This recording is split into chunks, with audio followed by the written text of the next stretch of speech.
We move now to the first roundtable of the event today. I want to see smiles because we have a legendary game player back there. And when I saw this player first time, I was a kid and I was amazed about him.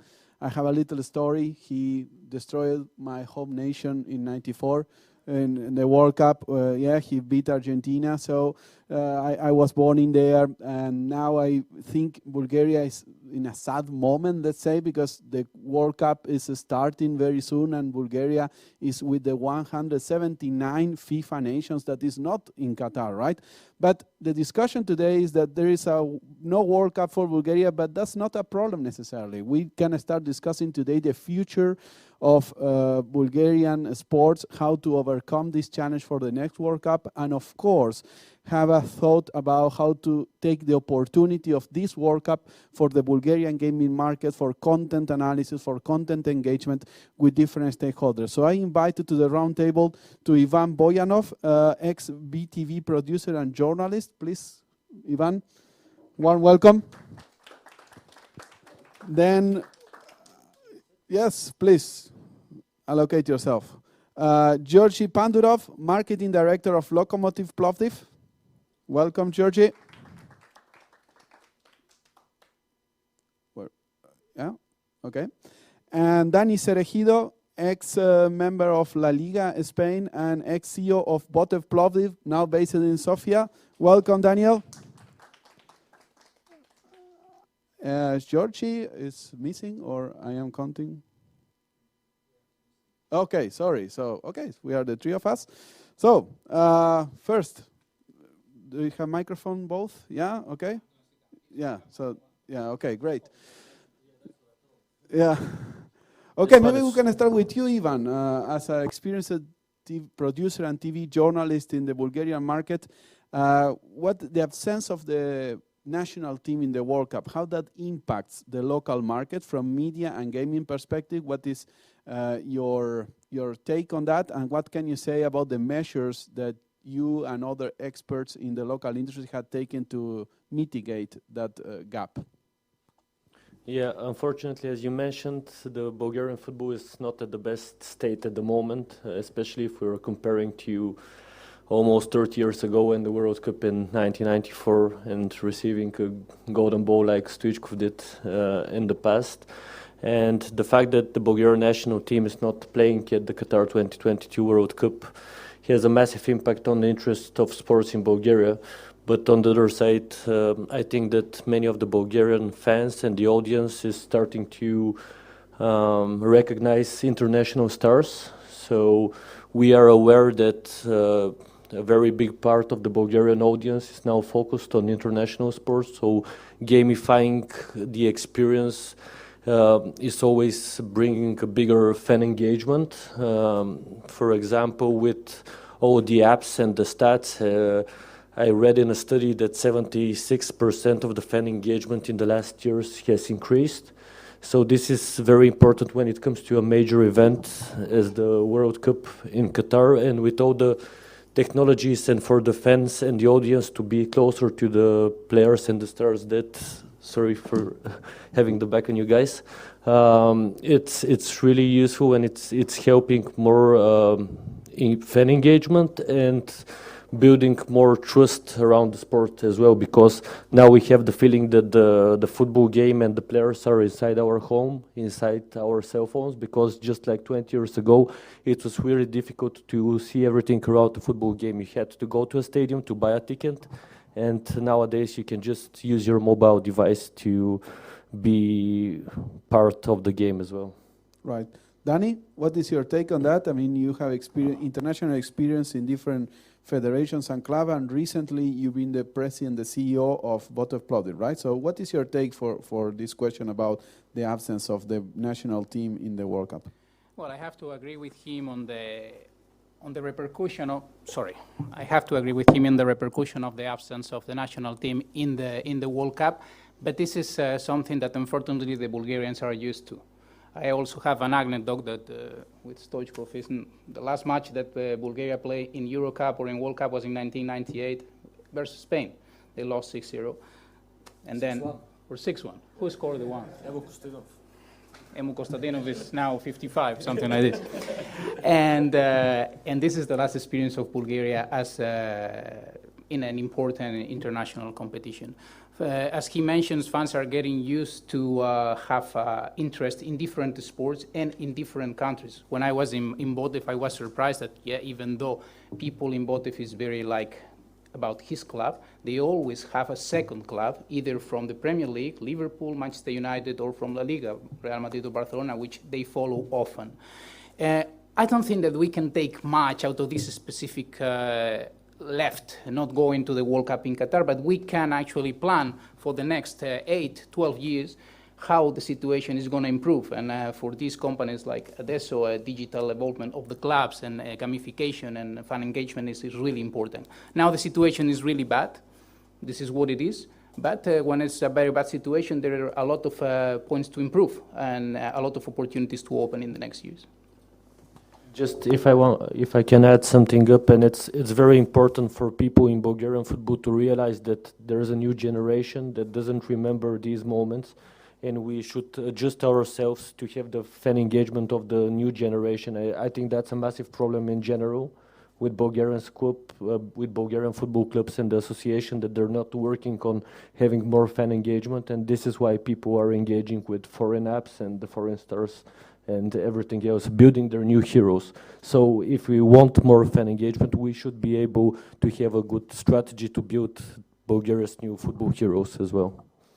You both mentioned the importance of technology to build up this bond with the fans, right? What is your take on that? Which technological solutions help or are helping your current business and recent past business to scale and to generate new revenue streams that finally can, make the local scene bigger and finance the development of new players and new stars?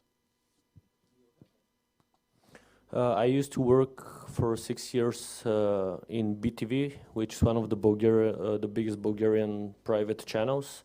Ivailo Chilev is also here. He's the producer of the Champions League, the Europa League, and the Conference League. So when I used to work there, and they're still trying to implement a lot of technological solutions for the fans to be able to have a better experience while watching the games, such as augmented reality, which gives you a much better view of what's happening on the pitch and the stats and everything else. But I truly believe that there should technological decisions should be very well connected to a good strategy and knowing your audience, what they need and how you can improve the product that they're receiving. Because if you receive a better product when you're watching a football game, of course you're going to want to watch another one, and you feel more part of it, which is most important for having a higher revenue for any business and a higher income as well. So from 1 to 10, if FIFA or UEFA Champions League is 10 on producing a TV scene and a product, how do you feel it is the Bulgarian league at the moment? 2 at most. 2? Yeah. That's a big gap. But it's, for example, I'm not saying that the colleagues that are broadcasting the games, that it's their fault. It's a very complicated issue because we have to think about the infrastructure.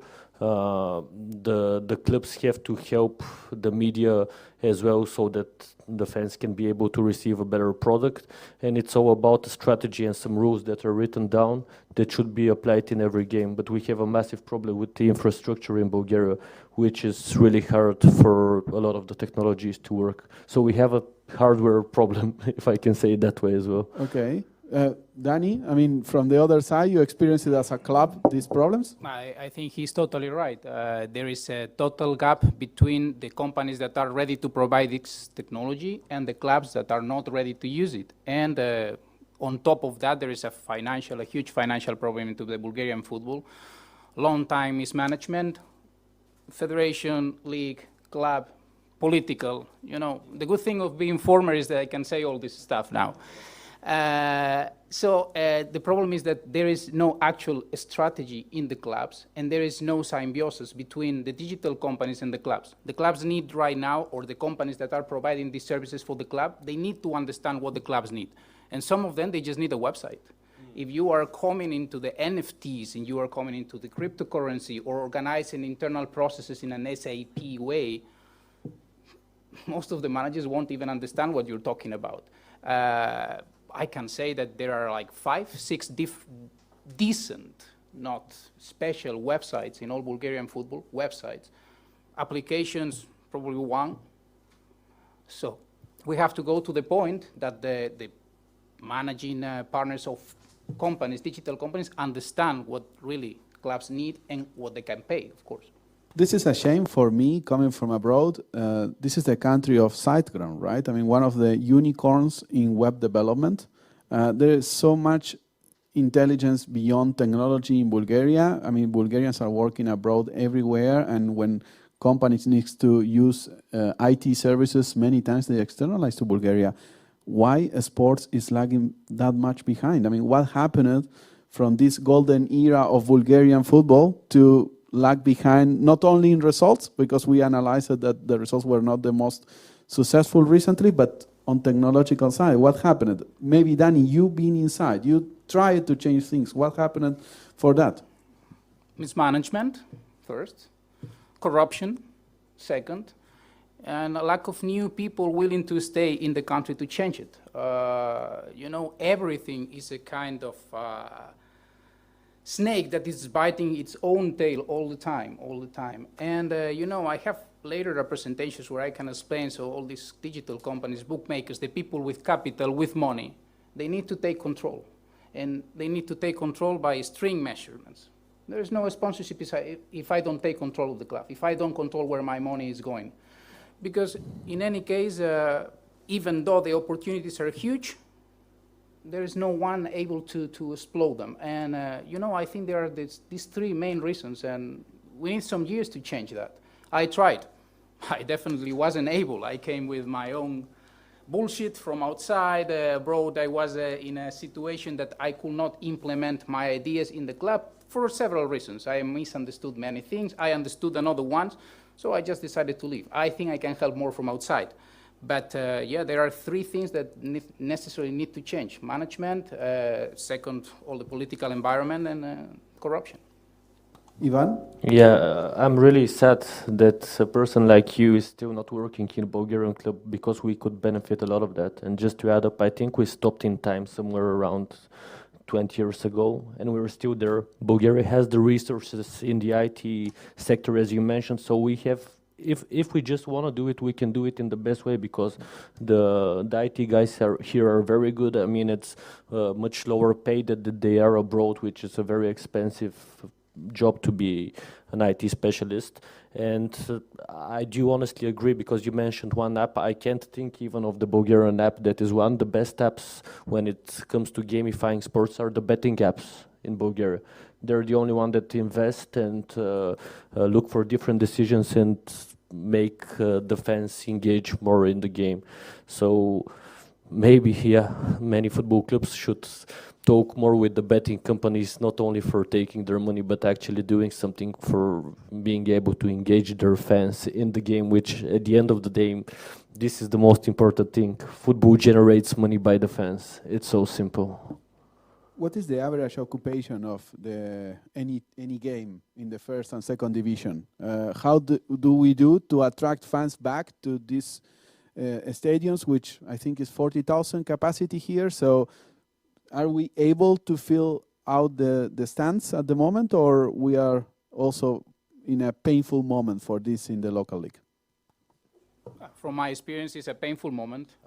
In Botev, we have been building a stadium since the 90s almost, and they started in 2010, and every month it's going to be open to the public, but never happens, also because of mismanagement, corruption, etc., etc. I still speaking present, we were playing in Komatevo, which is the sports space, which has a capacity of 3,000 people. 3 matches in the season we were actually full capacity, versus Levski, versus Ceska, and versus Lokomotiv Plovdiv, which is the derby of the city. I had the opportunity also to travel around and see how other stadiums are, and I can say that probably the capacity after for except for some special matches like can be CSKA versus Levski, is around in 25% at the most, no more than that. Facilities are not great. They are in all the status of renovation. The weather is not helping very much. Winters here are not cool. And there is also no fan engagement or entertainment for families around. Plus, there are some conducts with fans as well that needs to be taken care of. This is also a huge margin of improvement, and they should look back of what happened in England and in Spain and in Italy 20, 25 years ago and how they actually fixed these issues. And in a much modern way, how Germans actually feel the club. But this, for the prices of the tickets, which average probably 8 to 10 leva, which on the exchange is 4 to 5 euro, the stadiums are almost empty. Yeah, it's a massive problem, and I think that we can talk about it like all day long, because there are so many issues with the stadiums, and there's no marketing in general for the football clubs. I remember when I was a kid, like more than 20 years ago, the average attendance for the big teams in Sofia, Levski, and CSKA was more than 15,000 people per game, and even then fans were like really sad that it's much less than it was in the past. For example, when Bulgaria was still under communism. I do realize that this was maybe the only fun thing to do back in the time, but still, if you will not want to go with your family to a stadium in Bulgaria in general, because of the fans' conduct, as you mentioned, dirty seats, no advertisement about the games, no heroes that we're building for the new generation to want to go to the stadium and recognize as their own idol. And these are just a few of the problems. We have miscommunication between the clubs and the fans. We've built some kind of structure where fans in most of the Bulgarian clubs actually take some decisions, or the management is forced by some of the fans to take some decision, which is bizarre in every point of view. So I do believe honestly that there should be a total restart and building a good strategy with helping from the technology, social media, but also physical marketing and attracting people back to a place where you can go with your family for the weekend, spend like 50 to 100 euro, have some drinks, have a family-friendly atmosphere in general, because there aren't many kids at Bulgarian stadiums now. First of all, because they're not attracted, and second, because their parents don't feel they're going to be safe at the stadium, which is very important. Right. You mentioned many different challenges for the clubs and the federation to address to get people back not only to the stadium but also to the attention of the league and to the digital ecosystem. Maybe we can take as an example electronic sports, e-sports, which is on the rise. And kids definitely are paying attention to video games in Bulgaria, right? So from your experience, what we can take as an example from the electronic sports scene into sports immediately, in the next 4 years before the 2026 World Cup to address these problems? Any particular example that pop up to your mind? Some, concept that you would like to apply, like in a nutshell, if you have the powers to do so in the Bulgarian football scene? Oh, that's a very difficult question, given the status of the traditional sport to come into the next generation of esports. You know that the new generations, of course, I have a daughter 8 years old, and when I put her to watch football, obligated, she's always with the iPhone or with the iPad in their hand. So the span of attention that she has in football is almost none. 5 seconds, she will be asking something, doing something else, or playing with her games.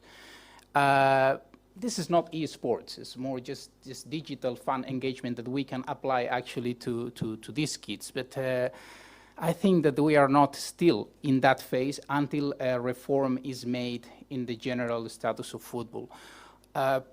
Plus, it's hard to understand how these kids will think about football. The rules of football are also not helping. matches are lasting longer and longer all the time, while the span of attention of kids is going down. You have a span of attention of 6 seconds, and you have the VAR. You have 45 minutes per match, and you have 10 minutes extra time. Everything is stopped all the time. It doesn't help. So probably this is a discussion that has to go also to FIFA rules in order of reducing or changing and adapting the rules of the game for new generations. And also this needs to be held from the digital point of view, how our kids who don't pay attention to anything are going to be more involved in football, in the traditional sport, by using the device that they have in their hands now. I think it's going to take time. It's going to need a lot of interaction between clubs. It's going to be needed a renewal and politicians and federation.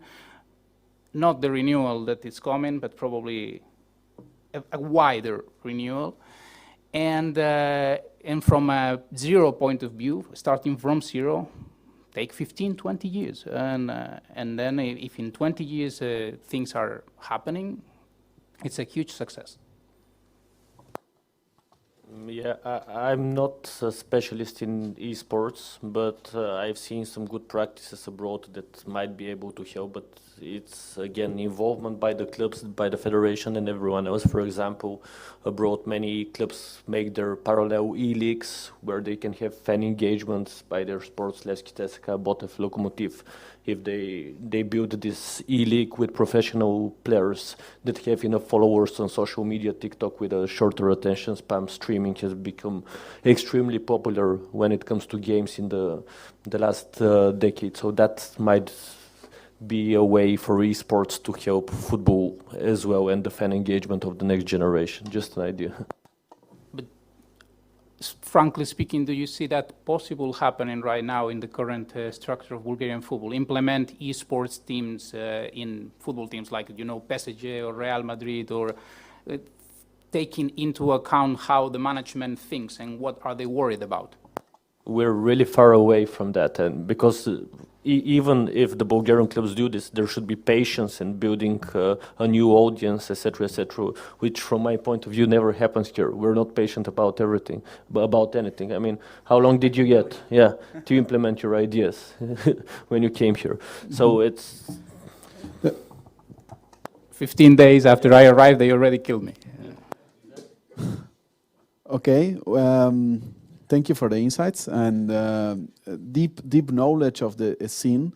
I would like to take you to wrap up the conversation, which delivered a lot of knowledge where we are and where we can go. Definitely, this is sorted out by the new way of thinking you mentioned, some extreme measures to readdress the challenges, but definitely by attracting new sponsors that can finance this change, right? When it comes to sponsoring in the league, taking out maybe the betting companies that you mentioned that they are on the forefront of the Bulgarian scene, which data do you normally use to attract the sponsor or to analyze the market? Is a data lake scene in Bulgaria already going on, or is really you need to research all the time and do your own conclusions?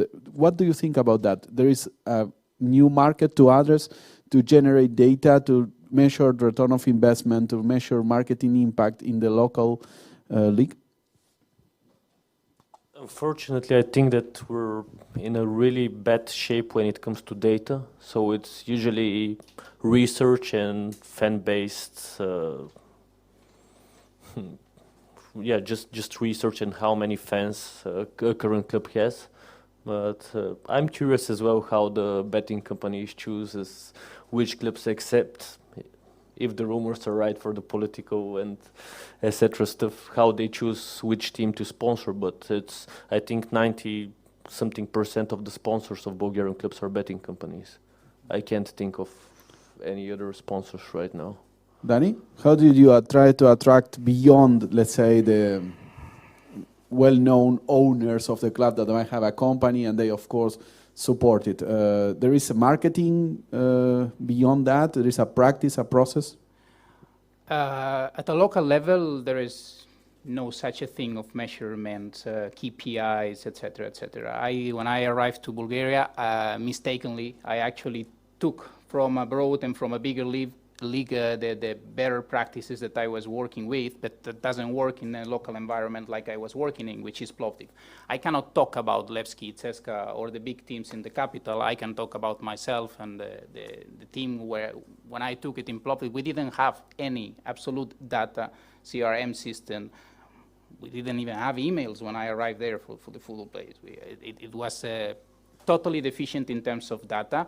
I tried to establish a strategy to attract local sponsors, because generally big sponsors are not going to go to Plovdiv.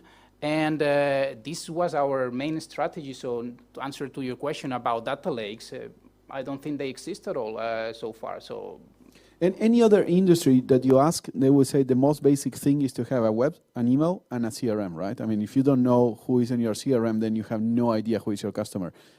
How is it possible nowadays, 2022, to run a business without a CRM? Football is not a business. This is the answer to your question. You don't have to run a business. You have to just control some different interests of different people. Most of the organization of football here are not here, worldwide, are at a loss. They lose money. They're hobbies, or they're owners, or they're just social projects. So they are not seen at the club as a business. So they are not making money. But there is the opportunity to make it if you do it in the right way. And this is the good thing, and this is what we need to start. But yeah, exactly what you're saying. There was not even the minimal basics of a business structure in the football club when I arrived. And it took actually a long time to try to implement them, because the resistance is huge. Thank you. Well, last question before we open to the panel, and please feel free to ask for the microphone and ask your own.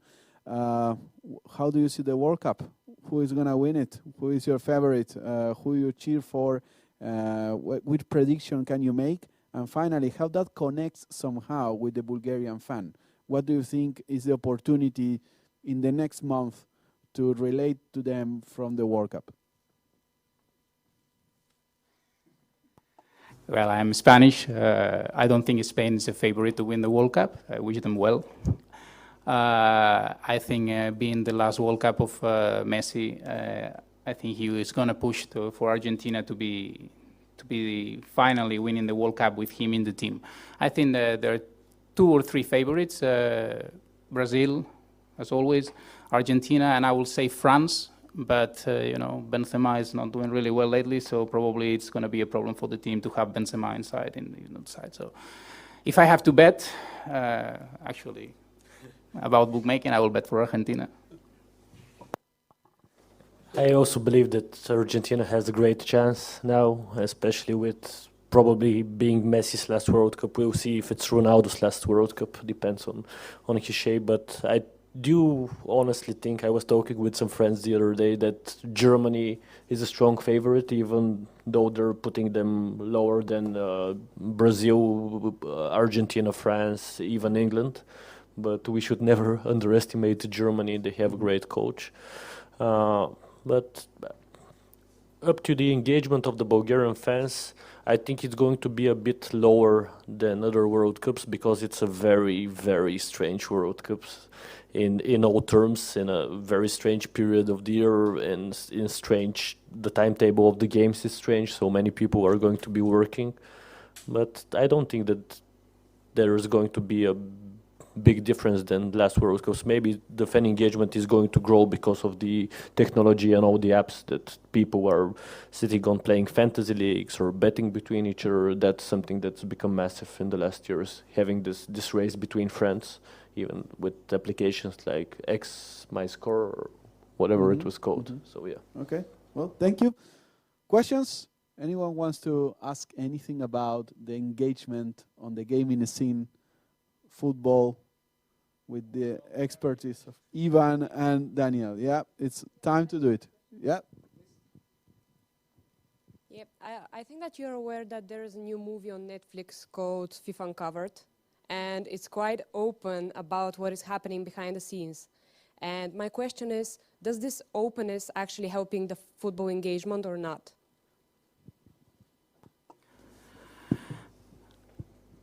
It's helping the football engagement if what is delivered in the series, in the movie, it's changing the panorama. I think they're open to the public what is being happening in football institutions during the last 10, 15, 20 years is going to be helpful for people to understand that they do not have to repeat these mistakes and to start giving some hopes again to the kids to get back into the traditional sport, which will bring them to the digital sports. I don't have much hope on that. I mean, if we check of the 3 last World Cups, which were decided in 2010, I think, you get South Africa. 2014 was where? Brazil. 2018, Russia. 2022, Qatar. That speaks a lot, the 4 countries that they were chosen. I haven't had the chance to watch I'm trying to get a little bit out of football lately, to watch the movie, but, well, I read a lot about it, and I'm in close relations with people in Switzerland that knows everything about it. And it's going to be a help to be open to everyone to change. And when the change happens, everything is going to improve. I don't know if I answered your question, but, it's difficult to get into specifics. Yeah, I haven't seen it as well. It's on my watch list, so maybe tonight. But I think in the long term it might help. Every transparency in every big organization helps. I mean, we remember in the past there was a massive issue with the IOC. Even a Bulgarian was involved. Ivan Slavkov, there was a BBC Panorama movie buying the games. And the transparency in the IOC, they've been working ever since to have a better transparency, so it has been working for the fan engagement at the Olympic Games, because I know that I've worked for the IOC. So hopefully FIFA takes the same path, but the real football fans will always know if something shady is going on, because we don't need a Netflix documentary to know that there was something shady about Russia and Qatar being chosen for the hosts of the World Cup. Thank you. Any other question? Okay, so then thank you for your attendance. We are going to do a short break, and then we continue with another roundtable. Thanks so much. Thanks, Daniel, Ivan.